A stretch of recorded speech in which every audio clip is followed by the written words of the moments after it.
कथा, पुरुषार्थ कथा, सुनो सुनो सिद्धार्थ कथा।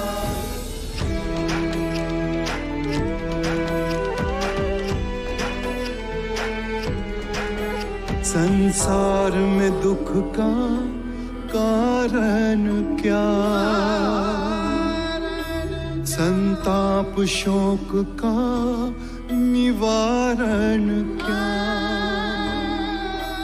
संसार में दुख का कारण क्या, संताप शोक का निवारण क्या। इस खोज में सब कुछ त्याग दिया, हर वैभव से वैराग लिया। वो सृष्टि से संयुक्त हुए, सिद्धार्थ से गौतम बुद्ध हुए।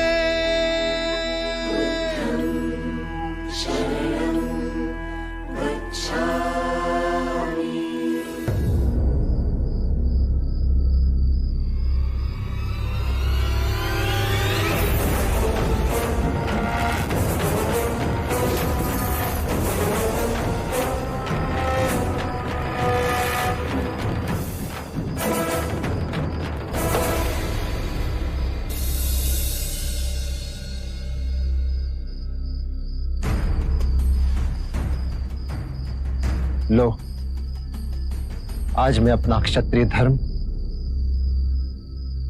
तुम्हारे चरणों में रखता हूं।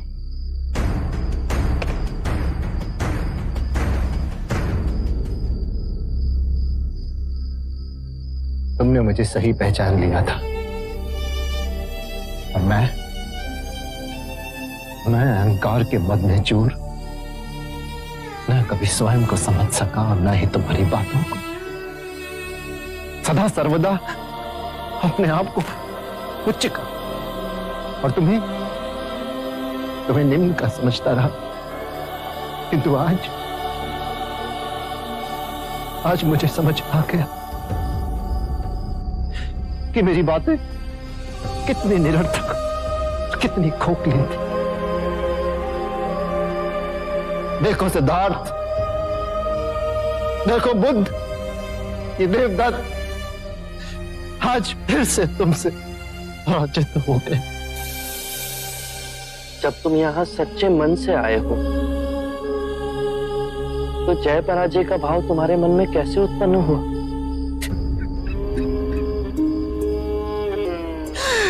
क्षमा कर दो मुझे, टूट चुका हूं मैं, टूट चुका हूं मैं, टूट चुका हूं मैं।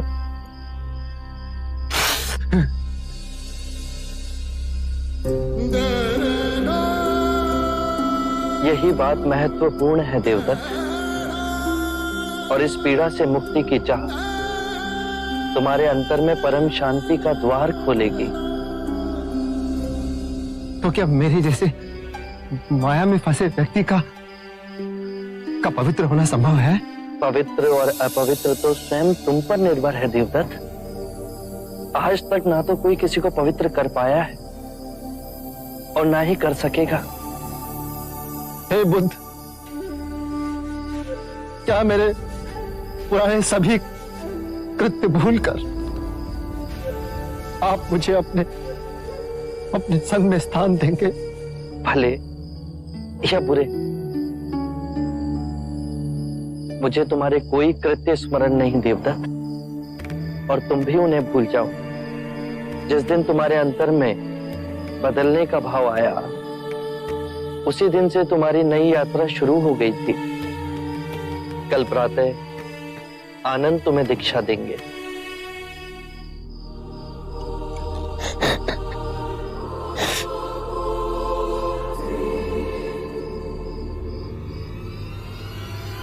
अब तुम्हारा आसन डोलेगा बुद्ध।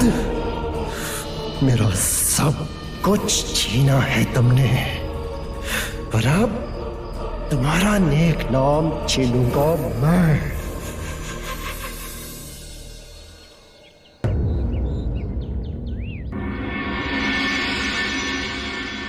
मैं धर्म संकट में हूं, करूं तो क्या करूं? अपनी प्रेम क्या होती है देश के लिए चढ़ा दूं या देश के लिए अपने प्रेम की बलि चढ़ा दूं? अगर जीवक ना होता तो देश के लिए अपने प्रेम की बलिदान दे देती। मैं मां भी हूं, मुझे जीवक का भी सोचना है। उसका सोचूं तो लगता है अजात शत्रु से विवाह कर लेना चाहिए। जीवक के भविष्य में मगध का सिंहासन होगा। जीवक का बालक नहीं है देवी, वो क्यों अजात शत्रु को अपने पिता के रूप में स्वीकार करेगा? क्या वो आपकी बलि देकर मगध के सिंहासन पर बैठेगा या फिर बुद्ध के मार्ग पर चलेगा? हर दिशा में अनेकों प्रश्न हैं। अब जो भी निर्णय लेगा जीवक ही लेगा। अजात शत्रु को रुकना होगा।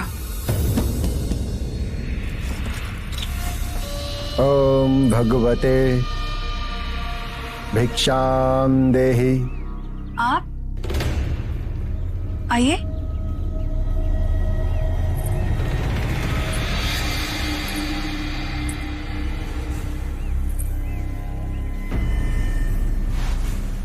आपसे इतनी शीघ्र भेंट होगी ये हमने सोचा ना था। मैं भिक्षु बन के संघ में सम्मिलित हो गया हूं मानविका। आपको संघ में प्रवेश दे दिया? इस दुनिया में दयालु लोग कभी कभी अपनी बड़ी हानि कर बैठते हैं। बहरहाल तुम पे मेरा एक ऋण है और अब समय आ गया है कि तुम अपना वो ऋण चुकाओ मानविका। आपने जो मुझ पर उपकार किया है उसे मैं कभी नहीं भूल सकती। उसका ऋण मैं अवश्य चुकाऊंगी। हे ईश्वर, तूने मुझसे मेरा सब कुछ छीन लिया, इसलिए अब मैं तेरा संसार त्यागने जा रही हूँ। क्यों बचाया मुझे? क्योंकि आत्महत्या काहे करते हैं जिसने तुम्हें विवश किया इस कुएं में स्वयं को धकेलने के लिए। प्रतिशोध लो उससे। मैं उससे प्रतिशोध नहीं ले सकती। बहुत बड़ा मनुष्य है वो। स्त्री होके पुरुष को वश में नहीं कर सकती। उस पर कोई वशीकरण काम नहीं करता है। वो महात्मा है। कौन है वो? बुद्ध। बुद्ध? क्या किया है बुद्ध ने तुम्हारे साथ? मेरे सुखी संसार को आग में झोंक दिया उसने। मेरा पति जो मुझ पर प्राण निछावर करता था, उसके प्रभाव में आकर घर गृहस्थी मुझे छोड़कर एक भिक्षुक बन गया और जीते जी मार दिया है मुझे। और तुम सुंदर हो, चाहो तो कोई और पुरुष तुम्हारा हाथ थाम सकता है। नहीं, एक नारी के नारीत्व का अपमान कर कर गया है वो। पूरे गांव में मुझे कलंकित कर दिया। सब सोचते हैं कि शायद मुझ में कोई दोष है। अगर मैं जी नहीं सकती तो मर तो सकती हूँ। जिसने तुम्हारा घर, तुम्हारा संसार विध्वंस करके रख दिया, वो चैन से जिएगा? हाँ, मैं एक निर्धन निर्बल स्त्री और कर भी क्या सकती हूँ? अरे स्त्री अगर चाहे तो लोहे को भी पिघला सकती है, और तुम कायर हो। कायर नहीं हूँ मैं। प्रतिशोध लेने की हिम्मत है तुम्हें? हाँ है, किंतु मुझे समझ में नहीं आ रहा कि मैं कौन सा मार्ग चुनूं। मार्ग मैं दिखाऊंगा और तुम वही करोगी जो मैं कहूंगा। बुद्ध से कैसे प्रतिशोध लेना है, आप बस मुझे इतना बताइए। प्रतिशोध तो ऐसा होगा मानविका कि बुद्ध स्वयं आत्महत्या करने पर विवश हो जाएगा। उसके भिक्षु उसे गालियां देंगे। प्रतिशोध तो ऐसा होगा कि तुम्हारा अपना पति तुम्हारे चरणों में गिरकर क्षमा की भीख मांगेगा। अब तुम्हें क्या करना है वो ध्यान से सुनो।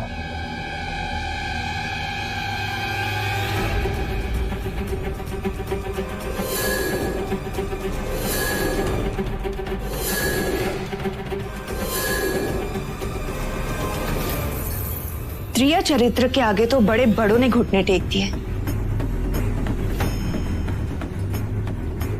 अब देखना मैं क्या करती हूँ।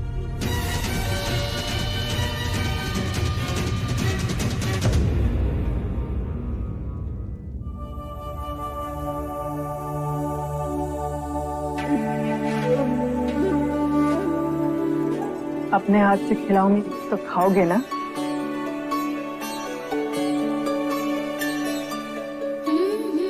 माँ बनने में कितनी विडंबना है। अपने शिशु के लिए हर क्षण उचित और अनुचित के बीच चुनाव करना होता है। अपने पुत्र के लिए निर्णय करना सर्वथा कठिन होता है। पता नहीं फल अच्छा हो या बुरा। यदु ने मुझे सारी बातों से पहले अवगत कर दिया है। मुझे तुम्हारी सलाह चाहिए। इस बार मैं जीवन के 2 रास्तों में हूँ। यदि मैं मगध की महारानी बनती हूँ तो भविष्य में तुम्हें मगध की राजगद्दी मिल सकती है। और वैशाली में देशद्रोही होने का कलंक आप जीवन भर उठाएंगी। आप अपने पुत्र के लिए अजात शत्रु पर भरोसा कर रही हैं। वो अजात शत्रु जिस पर भरोसा किया ही नहीं जा सकता। पर जीवक, तुम्हारा भविष्य। जो भविष्य अनिश्चित है उसके लिए मैं अपनी माँ को उनका वर्तमान बिगाड़ने दूं? तुम्हारे उत्तम विचार। ये मेरे विचार नहीं है माँ, ये उनके विचार हैं जिन्होंने मेरे जीवन को नई दिशा दी है। माँ, मैं राजा बनना नहीं चाहता।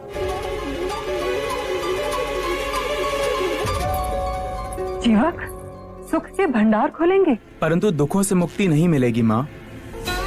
ऐसा कौन सा राजा है जो दुखों से मुक्त है? माँ, जिन्होंने मेरे दिशाहीन जीवन में नया मार्ग दिया हो, उद्देश्य दिया हो, मैं उनकी शरण में जाना चाहता हूँ। बुद्ध की? हाँ माँ, मैं बुद्ध के संग सम्मिलित होकर भिक्षुओं की सेवा करना चाहता हूँ। मेरा वैद्य बनना सार्थक तो हो माँ। माँ, मुझे अनुमति नहीं देंगी बुद्ध की शरण में जाने के लिए? धन्य हुई मैं तो जैसा पुत्र पाके जिसने बिना एक क्षण विचलित हुए राजगद्दी को ठुकराकर बुद्ध का सेवक बनना चाहा। उस सुपुत्र को मैं ना कैसे कह सकती हूँ? पर ये अश्रु क्यों? ममता के मुंह में आंखें भर आई। आपको सर्वथा मुझ पर गर्व रहेगा। मैं वचन देता हूँ, मैं आज अभी बुद्ध के पास जाना चाहता हूँ। संघ ने कई अंधेरे हृदयों में परम सत्य का दिया जला दिया है। एक सिंह गर्जना उठी है जिसने झूठे सिद्धांतों और संकीर्ण विचारों को हिला दिया है। सिंह को वन का राजा कहते हैं। जब वो अपनी गुफा से निकलता है तो अंगड़ाई ले चारों दिशाओं में देखता है और फिर एक गर्जना करता है और उसकी ध्वनि सुन पंछी उड़ने लगते हैं, मगरमच्छ पानी में चले जाते हैं। गजराज स्वयं उसकी ध्वनि से कंपित हो अपनी राह मोड़ लेते हैं। उसी प्रकार परम सत्य की गर्जना के समक्ष बुरे विचार, अशुद्ध मनोवृत्तियां कंपित हो जाती हैं। अनित्यता, अद्वैत, परस्पर निर्भरता जब प्रबल वाणी से बोलते हैं तो जो अज्ञान के अंधकार में बैठे हैं उन्हें जागना होता है। मनुष्य स्वयं कह उठता है कि इतने वर्ष, इतने जन्मों हम अंधकार में कैसे जिए। अनित्य को नित्य समझा, खंड में स्वयं को तोड़, बाहरी संसार से स्वयं को अलग समझा, झूठ को सत्य समझा। अब समय आ गया है कि अज्ञान की इन दीवारों को ध्वस्त किया जाए।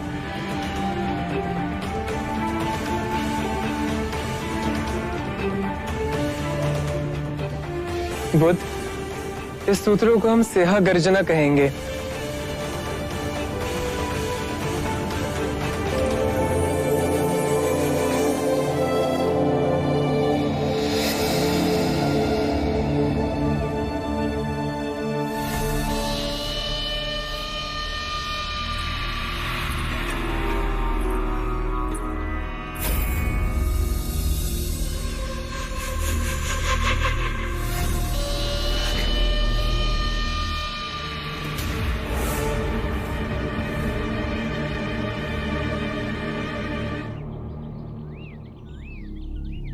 आपका परिचय?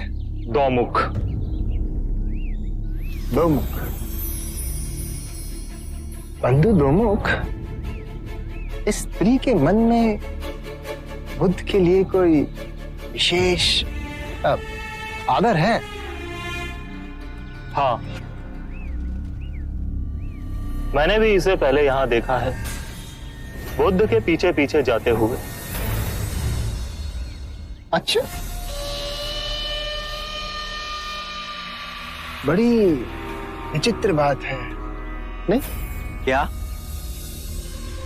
एक स्त्री का इस तरह बार बार बुद्ध के समक्ष आना, उसके निकट आना।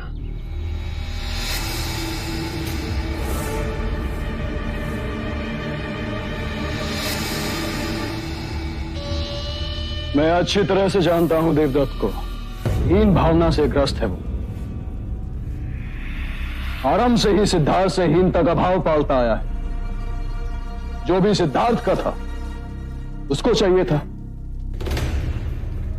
पर आपने तो उसे कपिलवस्तु की राजगद्दी देने का आश्वासन दिया था। अब उसे राजगद्दी में वो राज कहां, अब तो उसे बुद्ध का आध्यात्मिक संपदा चाहिए। क्या हम उस पर भरोसा कर सकते हैं? कुंद बुद्धि का है देवदत्त। वो बुद्ध के साथ अवश्य कुछ ऐसा अनुचित करेगा जो इतने घटिया स्तर का हो। अब समझा मैं। आपने सोनदंड को यहां क्यों बुलवाया है? सोनदंड परम ज्ञानी पंडित हैं। उनका और बुद्ध का शास्त्रार्थ होगा, मगध की भरी सभा में होगा। ये राजनीति तो बहुत उत्तम है। परम ज्ञानी सोनदंड जी का पूरे मगध राज में डंका बजता है। उनके साथ शास्त्रार्थ में आज तक कोई जीत नहीं सका है। अवश्य ही बुद्ध की हार होगी, उसका प्रभाव कम होगा और मगध की प्रजा की आंखों से बुद्ध के आदर की पट्टी उतर जाए। प्रणाम महाराज। महाराज, सोनदंड जी आए हैं।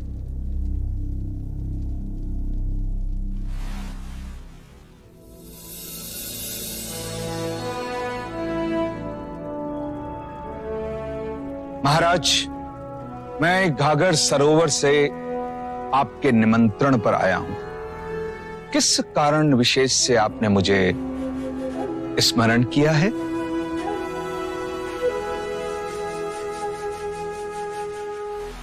मैं आपकी और उस बुद्ध की आध्यात्मिक चर्चा करवाना चाहता हूं। निश्चित ही जिसके बाद मगध की प्रजा जान जाएगी कि बुद्ध सिर्फ नाम के ज्ञानी हैं, जोगी का चोला ओढ़े एक ढोंगी हैं जो अंदर से खोखले हैं। महाराज, यदि आपकी यही मंशा है तो मैं तैयार हूं। इससे मुझे और बुद्ध को अपने अपने ज्ञान की जानकारी हो जाएगी और साथ ही साथ प्रजा का भी लाभ होगा। सोनदंड जी, प्रजा का लाभ बाद में, महाराज का लाभ पहले। इस चर्चा में हमें अपने ज्ञान की वृद्धि नहीं करनी है, अपितु उस बुद्ध को पराजित करना है, उसके व्यक्तित्व की धज्जियां उड़ा देनी है। मगध की लाज आपके हाथों में है सोनदंड जी। आशा है आप हमारा शीश बुद्ध के सामने झुकने नहीं देंगे। ये तो मगध के सम्मान की बात है। ऐसा ही होगा। आप एक बार बुद्ध को मेरे सामने बिठाइए तो सही, फिर देखिए कैसे मैं वेद, उपनिषद और दर्शन के सिद्धांतों में मैं उन्हें उलझाता हूं। कुलगुरु, आप बुद्ध को हमारा निमंत्रण भेजिए। जो आज्ञा महाराज। और आप आज से ही तैयारी शुरू कर दीजिए। जो आज्ञा महाराज। ये दाव आपका व्यर्थ नहीं जाएगा।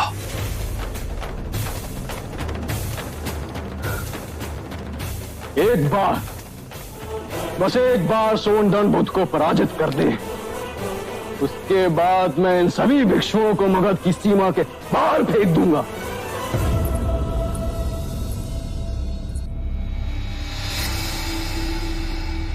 सुनिए, ये फूल बुद्ध को।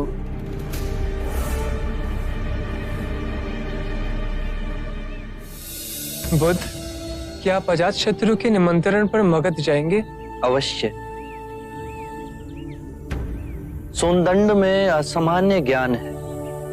जिस प्रकार दो नदियां बह एक दूसरे से मिलती है, उसी प्रकार ज्ञान की चर्चा में दो विचारधाराएं एक दूसरे से मिलेगी। मुक्ति का मार्ग ज्ञानियों को भी उपलब्ध होना चाहिए।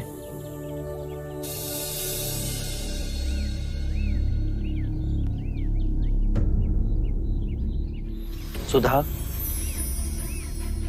तुम्हारे मुख पर इतना भय क्यों?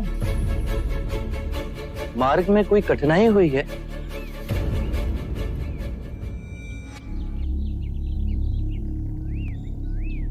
निर्भय होकर कहो।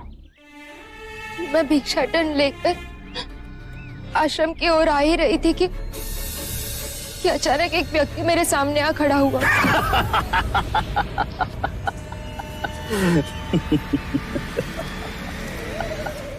उसकी आंखों का भाव देख मैं डर गई। फिर आपके वचन मुझे स्मरण हुए और मैंने तुरंत अपनी सांस को साधा ताकि मैं शांत और होशपूर्ण रह सकूं। कृपया मेरा मार्ग छोड़ दे। मैं बुद्ध की भिक्षुनी हूँ। जवान हो और सुंदर भी हो, ये गेरुआ वस्त्र पहनकर अपना जीवन व्यर्थ क्यों गंवा रही हो? इस सुंदर शरीर पर तो काशी में बुनी हुई रेशम के वस्त्र होने चाहिए। कृपया मेरा मार्ग छोड़ दे। मैं बुद्ध के पास जा रही हूँ। बुद्ध के पास क्या मिलेगा तुम्हें? मेरे साथ चलो, मैं तुम्हें शरीर सुख की अनुभूति करवाऊंगा। मेरा सुख मुक्ति और समाधि में है। कामनाएं केवल यातना देती है। यदि ये समझ सके तो कृपया मेरा मार्ग छोड़ दे। मैं आपकी कृतज्ञ रहूं। कितने मादक है तुम्हारे ये नेत्र, ऐसे न जाने दूंगा। आपको मेरे नेत्र सुंदर लगे? ठीक है, मैं इन्हें नोच कर आपको दे देती हूँ। नेत्रहीन का जीवन आपके स्पर्श से कई अधिक अच्छा होगा।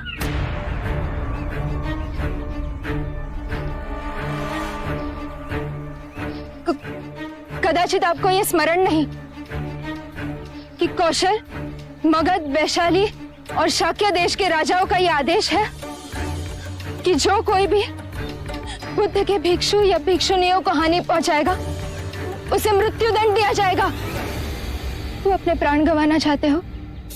क्षमा कीजिए, दोबारा मैं किसी स्त्री के मार्ग में नहीं आऊंगा। बहन, आप जिस राह पर चल रही हैं, उसी पर चलकर अपने लक्ष्य की प्राप्ति करें। आज आपके बताए हुए मार्ग पर चल तो आज अपने शील ना बचा पाती। यदि यह किसी और भिक्षुणी के साथ घटित हुआ तो? तुम्हारे साहस और अविचल भाव की मैं प्रशंसा करता हूँ। सदियों से पुरुष ने नारी को अपनी वासनाओं से उत्पीड़ित किया है। उसके अंधेपन और क्रूरता को रूपांतरित करने में कई सदियां बीत जाएं। यही एक प्राथमिक कारण था कि मैं स्त्रियों को दीक्षा देने में संकोच करता रहा। आज से कोई भी भिक्षुनी एकांत में यात्रा नहीं करेगी और ना ही एकांत में सोएगी। उसके साथ सदैव एक और भिक्षुनी होनी चाहिए ताकि वो एक दूसरे का संरक्षण कर सके, एक दूसरे की सहायता कर सके। आनंद, तुम सुधा के साथ आमरा वन जाकर वरिष्ठ भिक्षुनी को इन नियमों के बारे में समझाओ।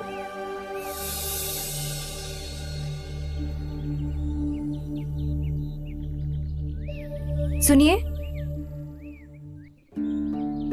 आप यहाँ खड़ी खड़ी क्या कर रही हैं? मैं ये पुष्प बुद्ध को देना चाहती थी। मैंने इनको पुकारा भी था किंतु इन्होंने सुना ही नहीं।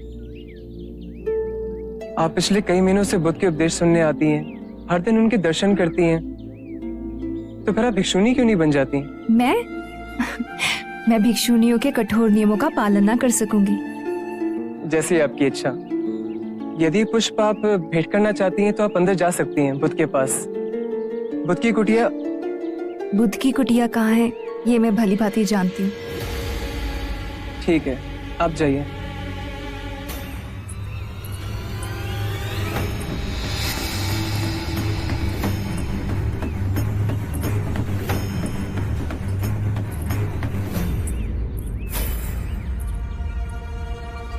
ये स्त्री बुद्ध की कुटिया की ओर क्यों जा रही है? तो इसमें आश्चर्य की क्या बात है? मैंने तो इसे कई बार बुद्ध के कुटिया की ओर जाते देखा है। हाँ। बुद्ध की कुटिया की ओर? आज तो भीषण विवाद होगा। देखते हैं कौन जीतता है। बुद्ध ही सर्वश्रेष्ठ हैं। नहीं, आज सोनदंड जीतेंगे। नहीं, बुद्ध अनुभवी बातें कहते हैं। सोनदंड लिखी लिखाई। व्यर्थ की बात कर रहे हैं आप। मेरे हिसाब से सोनदंड जी आज पूरे मगध का शीश ऊंचा करेंगे। सही बात है। बुद्ध तो जय पराजय के बहुत आगे हैं।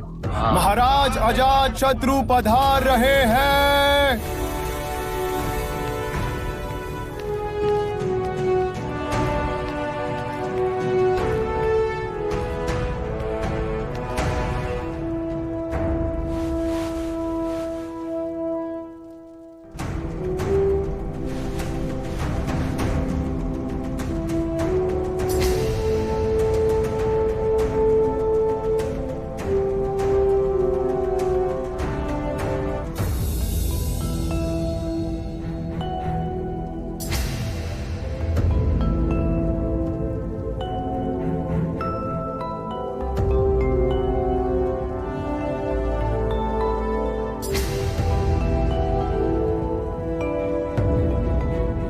मैं महाराज की उपस्थिति में वंदनीय बुद्ध और परम ज्ञानी सोनदंड का इस राजसभा में स्वागत करता हूं।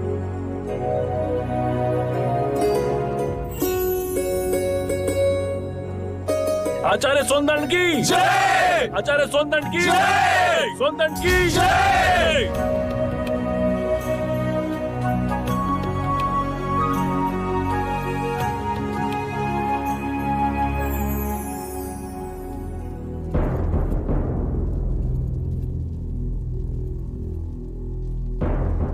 आज ये दोनों मान्यवर महाराज की उपस्थिति में इस राजसभा में अपने अपने विचार व्यक्त करेंगे। ऐसे विचार जिससे आप लोगों के ज्ञान की वृद्धि होगी। अब मैं दोनों मान्यवर से विनती करता हूं कि वो किसी एक विषय पर अपने विचार प्रकट करें। आप आयु में मुझसे छोटे हैं, अतः विषय चुनने का अवसर भी मैं आप ही को देता हूं। कहिए, किस विषय पर चर्चा करनी है?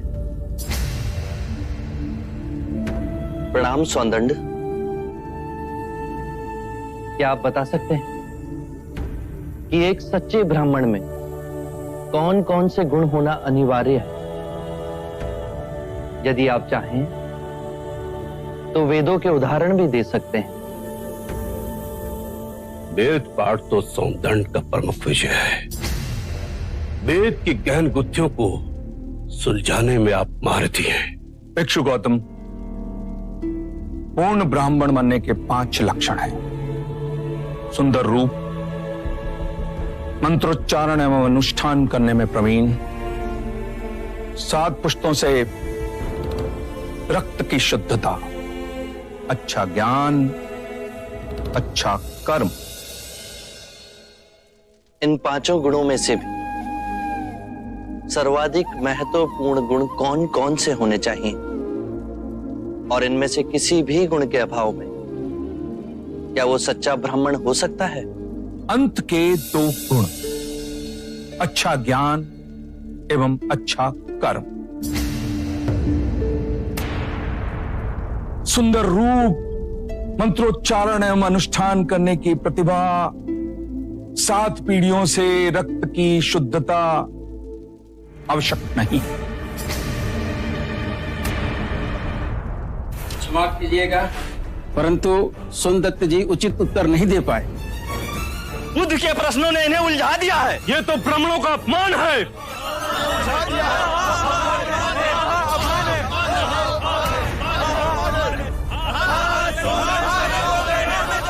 आदरणीय सभागण, यदि आप सौंदर्य में आस्था रखते हैं तो कृपया कर शांत हो जाइए, उन्हें अपनी बात कहने दें। यदि आप उनमें आस्था नहीं रखते तो आप में से जो चाहे इस विषय की चर्चा को आगे बढ़ा सकता है। मैं आप सभी के प्रश्नों के उत्तर दूंगा।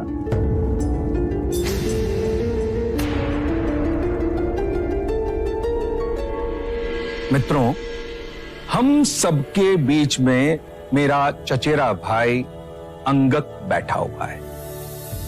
अंगक रूपवान है, उसका आचरण कुलीन और उत्कृष्ट है। उसके बाह्य सौंदर्य की बराबरी केवल भिक्षु गौतम के साथ ही की जा सकती है। 2 परिवारों के रक्त की शुद्धता उसके अंदर बह रही है, वेद पाठ का ज्ञानी है, ये 3 गुण तो उसमें है।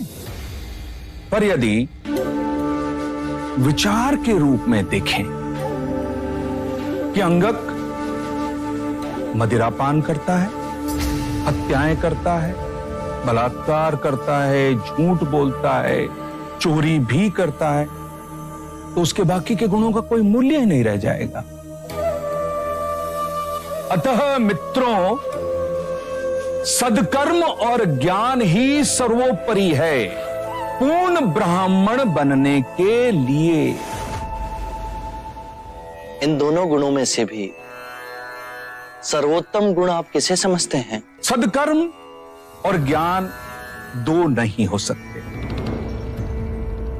जैसे एक हाथ दूसरे हाथ को और एक पैर दूसरे पैर को साफ करता है, उसी तरह सदकर्म और ज्ञान एक दूसरे के पूरक होते हैं।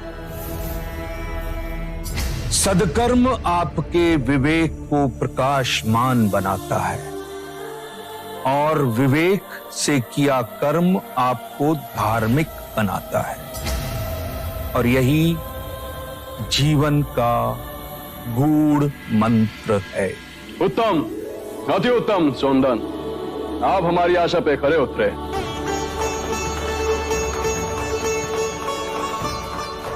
बुद्ध, अब आप बताएं कि हमारे परम विद्वान सोनदन से आप क्या पूछना चाहते हैं? सत्य कहा सौंदर्य आपने। सत्कर्म और ज्ञान जीवन के सबसे मूल्यवान गुण हैं। क्या आप बताएंगे कि सत्कर्म और ज्ञान को उच्चतम कोटि तक कैसे विकसित किया जाए?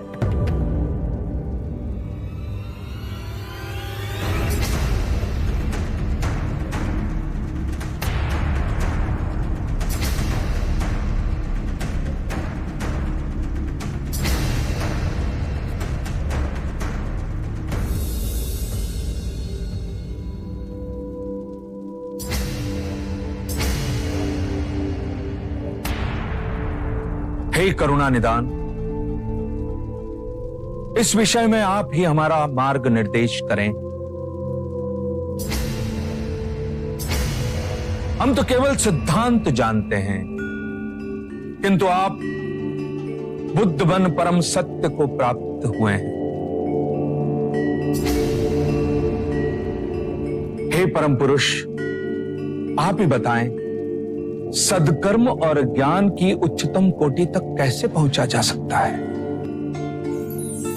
आत्म मुक्ति के 3 चरण हैं: शीलाचार, ध्यान और ज्ञान। यदि हम शीलों का आचरण करते हैं तो ध्यान साधना में वृद्धि होती है और ध्यान साधना से ज्ञान का उदय होता है, जिससे शीलों का गहन आचरण करना संभव होता है। इसके द्वारा काम, क्रोध, मोह, माया, तृष्णा से दूर हो आत्म मुक्ति, शांति और आनंद को प्राप्त कर सकते हैं।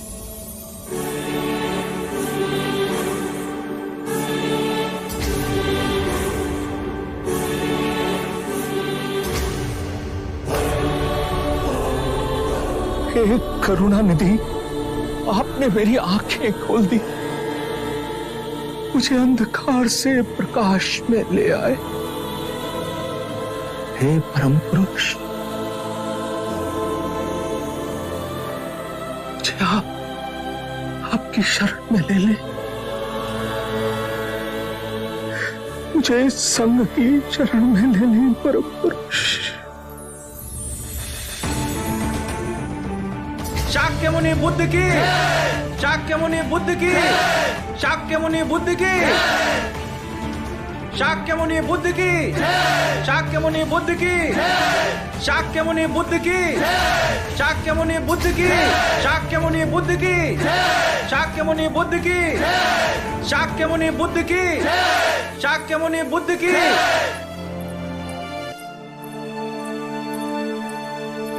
रुक जाओ, कौन हो तुम? इस तरह से राजसभा में आने का अर्थ समझती हो? आने के लिए विवश थी मैं इस भरी सभा में बुद्ध से कुछ प्रश्नों के उत्तर चाहती हूँ। तुमको जो कुछ भी कहना है बुद्ध के संग में जाकर पूछ सकती हो। चली जाओ यहां से। कुलगुरु, पूछने दीजिए इसे, अगर बुद्ध को कोई आपत्ति ना हो। क्या पूछना चाहती हो तुम? मुनि गौतम, आप धर्म का बहुत उपदेश देते, आपका मान सम्मान भी बहुत है, किंतु आपको मुझ अबला की कोई चिंता नहीं, जिसे आपने गर्भवती बनाया है।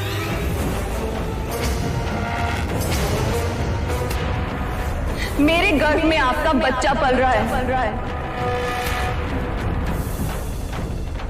क्या आप इसका उत्तरदायित्व नहीं लेंगे? मेरी लज्ज स्त्री, इस तरह का लांछन लगाते हुए तुझे लाज नहीं आई? जानती नहीं, बुद्ध वासनाओं से परे है। अरे बड़े बड़े ऋषि मुनि भी काम वासना के सामने घुटने टेक देते हैं। तू जानती नहीं कि तूने किस पे दोषारोपण किया है?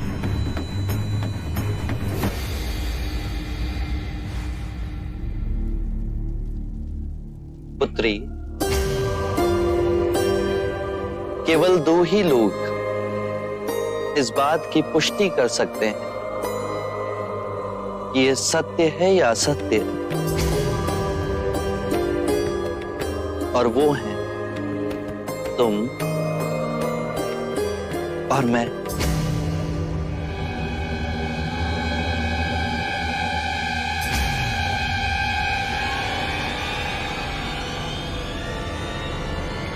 पकड़ो इसे। महाराज, यदि आपकी आज्ञा हो तो इसे पकड़वाएं, इसके मुंह से सच उगलवाएं कि किसका पाप ये बुद्ध के गले बांधना चाहती है।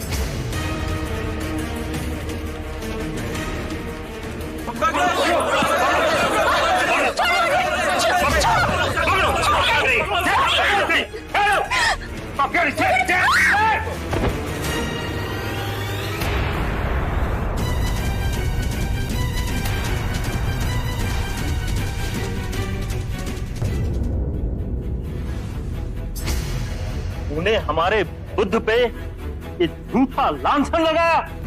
अब तेरे मुंह से ये सच्चाई उगलवाएंगे कि किसके कहने पे तूने ये काम किया है।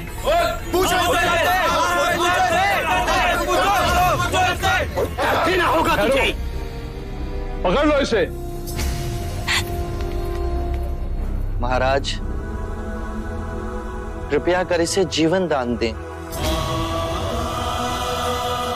इसके मन में पश्चाताप है। मैंने इसे क्षमा किया। आप बुद्ध हैं, महान आत्मा, पर इसने मगध के माननीय अतिथि का अपमान किया है। मुझे राजधर्म का पालन करना होगा।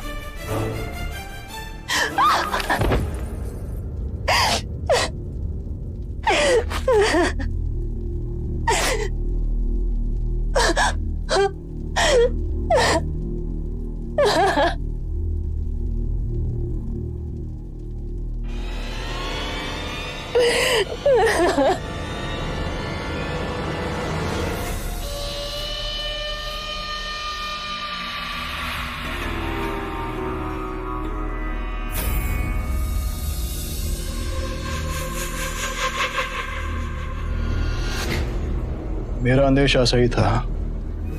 ये इस तरह का छल केवल कुमार देवता ही कर सकता। मुझे पता नहीं था कि तुम्हें तो कभी कुछ पता ही नहीं होता। जब तुम क्रोधित होते हो तो मति मारी जाती है तुम्हारी।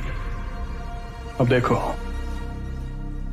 उस दिन क्रोधित हो तुमने हमारी मैत्री को ठुकराया था, किंतु आज इसे बंदी बना हमने अपनी मैत्री को निभाया है। स्त्री को इस तरह कारावास में जीवित रखने का कारण? हमारा करुणा से भरा हृदय कुमार देवता। इसे बंदी न बनाते तो ये बुद्ध के चरणों में गिर इस कुकर्म के लिए उकसाने वाले का नाम बता देती। तुम्हें संग से बाहर फेंक दिया जाता और फिर कुमार देवता तुम घर के रहते न काट के।